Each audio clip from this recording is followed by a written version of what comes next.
Sa buong mundo may korupsyon.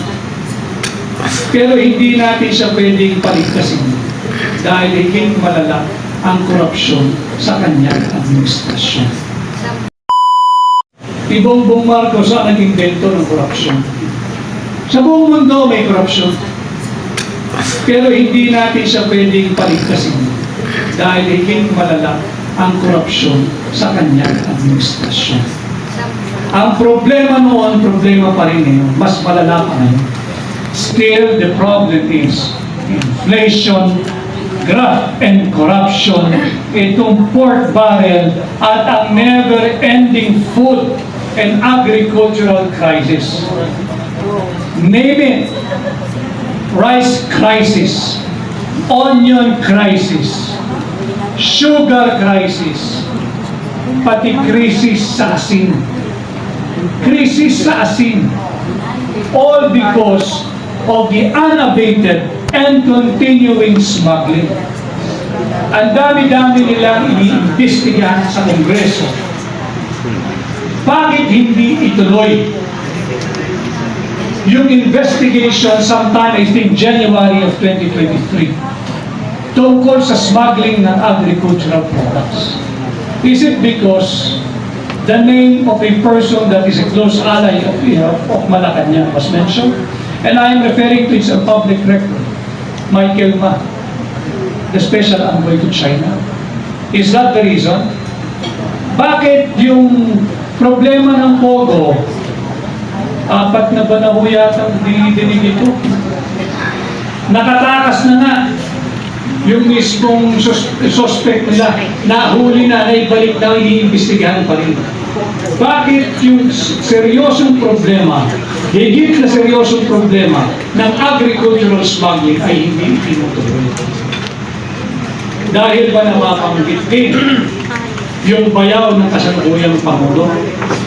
Hindi dapat ganun ang trato kapag alyado pinalulusot. Pag pwedeng paglaruan, ang karapatan ay dinagirakan. And of course, this is very important too. Yung ating flawed foreign policy. Yung US policy na pivot to Asia. Yung Philippine policy na friends to everyone and enemy to none.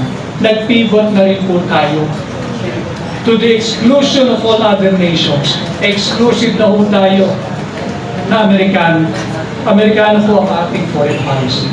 It's greatly influenced by the American policy. It's no longer the interest of the Philippine people. It's the interest of the Americans. That is why all of us, you, me, your loved ones, your children, your grandchildren, all the Filipinos, even those abroad, are now in harm's way because of the flawed foreign policy of pivoting all the way to the US to the exclusion of all other relations. Hindi tayo mananalo pag tayo pumasok sa digmaan laban sa China. Huwag na ninyong ambisyonin yan. Huwag din kayong maniniwala doon sa ironclad commitment ng Estados Unidos dulot ng 1951 Mutual Defense Treaty. That is a big fat lie. Because that 1951 Mutual Defense Treaty is not automatic and will not kick in automatically in case we find our nation in a full-blown armed conflict with China or with any other nation. Why? Bago pumasok ang Amerikano, kinakailangan muna silang magdebate sa kanilang kongreso at pagkatapos ng debate, magbobotohan kung papayagang makialam ang Amerikano. Habang sila nagde-debate, parami ng namamatay na Pilipino.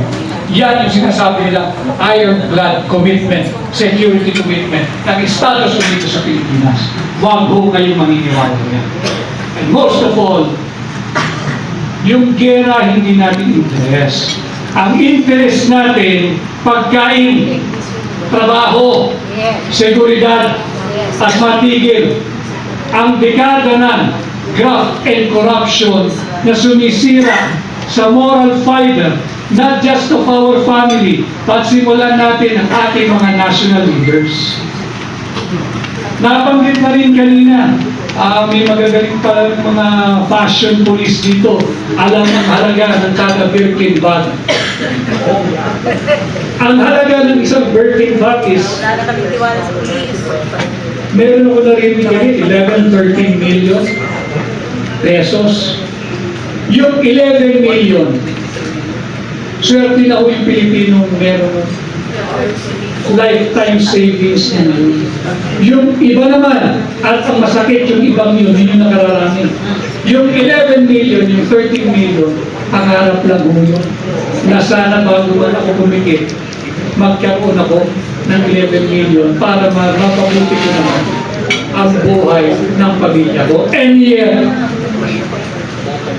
that lady in Congress, Oo, sige po. bag lang nila. Hindi ba nakakagalit? Hindi pa ba kayo galit? Hindi pa ba tama ang panahon na magdeklara tayo ng gera laban sa korupsyon at gera sa mga tao? Galit na po kami. Bag lang nila yun. Yung bag nila, pangarap na natin mga ordinaryong Pilipino. Yung halaga ng bag nila, kabuhayan na sa marami. Ito bag lang nila. Oo, maganda po.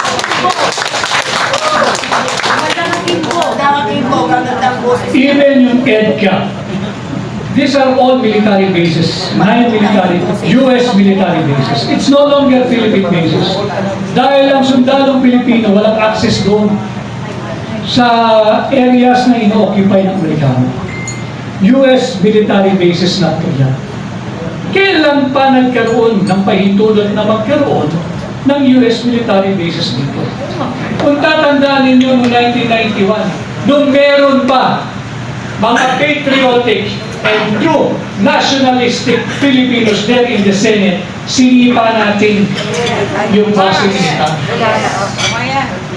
At sinabi na noong mga senador, noong glory days of the Senate, never again to US bases. Shout out, ma'am. 1 year pa lang, si Shout out, Marcos, ma'am Jasmine. siyam Sir, to na US military bases. And not just the US military bases. Bawal ho yan eh. Like and share, like and share. Pero wala nga ho tayong pera eh. Ito naman ay wishful thinking. O sabihin nyo ng pinipiloso ko na lang. Total, pinayagan mo yung bawal. Naglagay ka ng 9 US military bases. Di sana naningil ka na. You cannot argue now against this proposition of mine. Bawal maningil, bawal nga ang US military bases. Precisely. Pinayagan mo na nga eh. Total, gumawa ka na lang ng bawal. Lagyan mo na lang ng societal benefit for us Filipinos. Maningil ka na naman. Singilin mo yung siyam na base militar na yan. $50 million a year, $1 million a year per base, that's $900 million. Hindi mo pwede sabihin maliit. Utang ka nga ng utang eh. Wala ka ng pera eh. Paano naging maliit yung $900 million? Ito'y malaking kabulaanan at malaking kasinungaling yung ginagawa ng administrasyon ito. At delikado rin yung mga warmongers sa gobyerno. Because there is such thing as Article 118 in the revised penal code, yung inciting to war and giving rise or giving motives for reprisals. Nakakalimutan ng mga tao natin sa gobyerno na nagpakatuta na sa Amerikano na napakaraming Pilipino sa Hong Kong, sa Macau at sa China. Kung ano-anong panduduro ang ginagawa mo sa China, naisip mo ba yung kapakanan ng mga Pilipino sa Hong Kong, China at Macau? Paano? Kung magkaroon din ng ganong reaksyon yung gobyerno ng China at api-apihin ang ating mga kababayan, hinayabang ng gobyernong ito tawaging bagong Pilipino, mga bayaning Pilipino. Paano kung sila naman ang apihin ng host nation?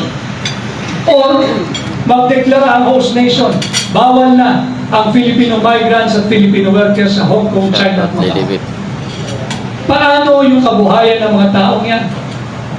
Paano yung pamilya niya? Paano yung mga pinag-aaral niya?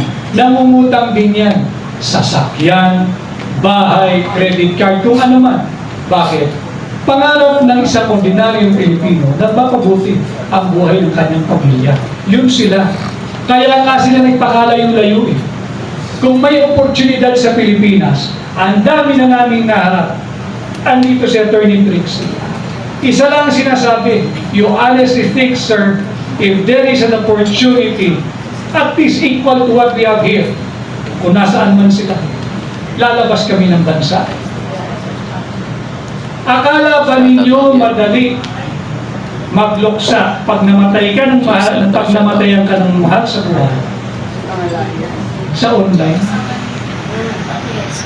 Alam ba ninyo yung hirap ng pangmuli ng dinaranas namin? These are the questions or reactions that we get every time we go around the world to meet with the Filipino community.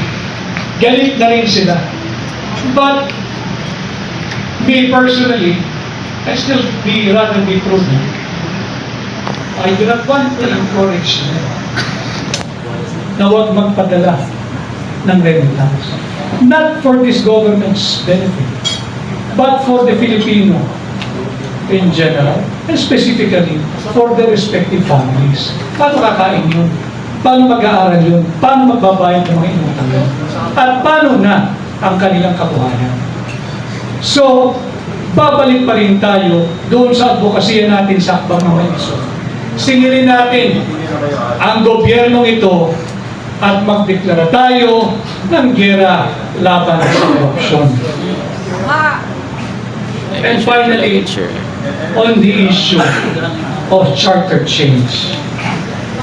Hindi porke itinago nila yung issue ng charter change, tapos na po yan. Huwag po tayong pakakasiguro. Let us remain vigilant. And that is why we go around here in Akbang ng Maisog, advocating for the respect to defend and uphold our Constitution.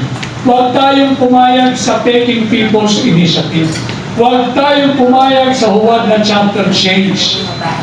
Ang charter change, ang layunin lang nila, mapanatili ang kanilang sarili, ang kanilang angkan at ang kanilang mga kabarkada at kaalyado sa pwesto, upang lalo pang sipsipin ang dugo ng bawat Pilipino, upang lalo pang kamalin at ubusin ang pera ng sambayan ng Pilipino. Huwag tayong pumayag diyan sa charter change na yan. Hindi pa ho tapos yan.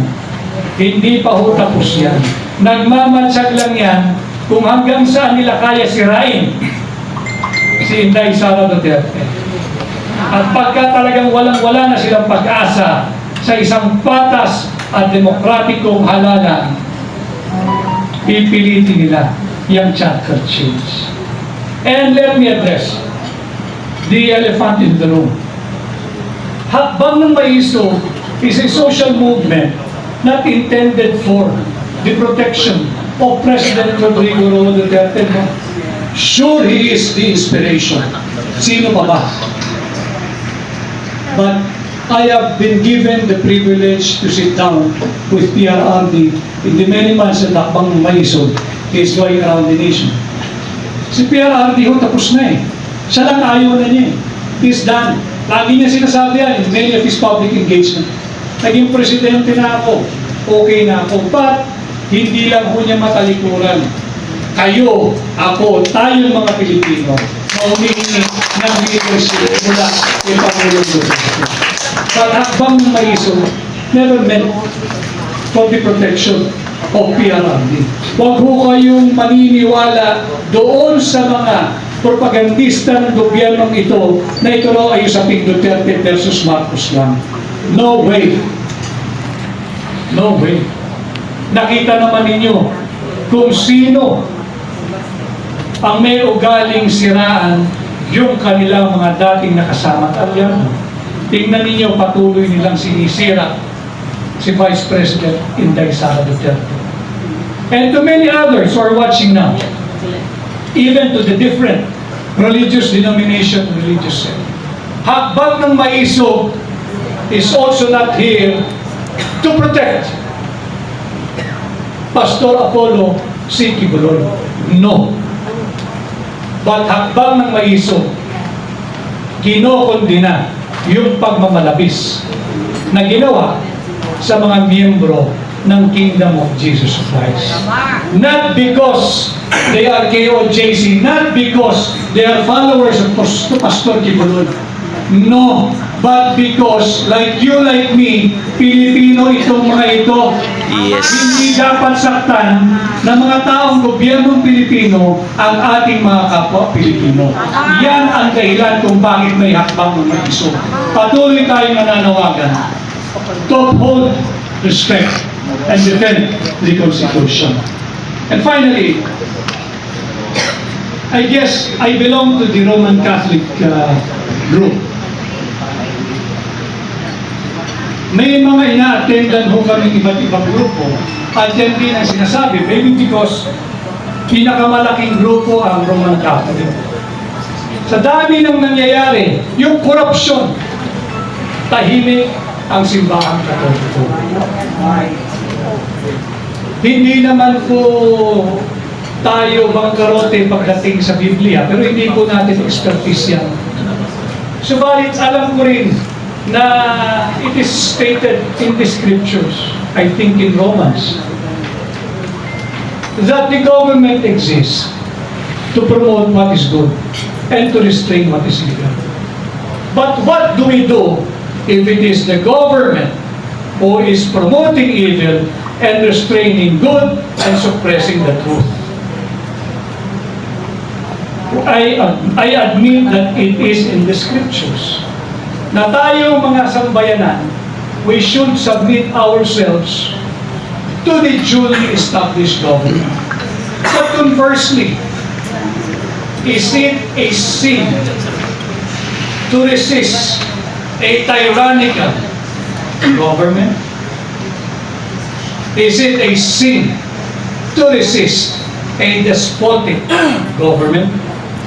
And while it is true that it is written in the scriptures that we should submit ourselves to the duly established government, huwag ho kayong matakot. As here in Hakbang ng Maiso, we are not calling for the overthrowing of the Marcos administration, but we encourage you to speak up, make a stand, let your voice be heard and be counted.